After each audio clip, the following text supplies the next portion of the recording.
Kaibigan, magluto tayo.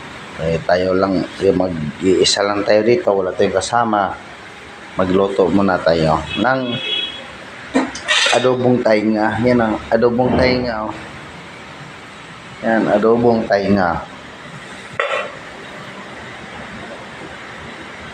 Tapos, taglag natin tong sibuyas, bawang, sili. Halo-halo na yan. Yan.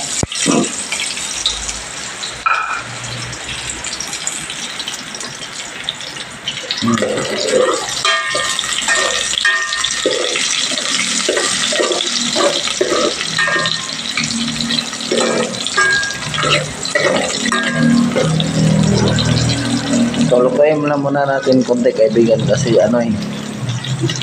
hilaw yung sili natin eh. Yan.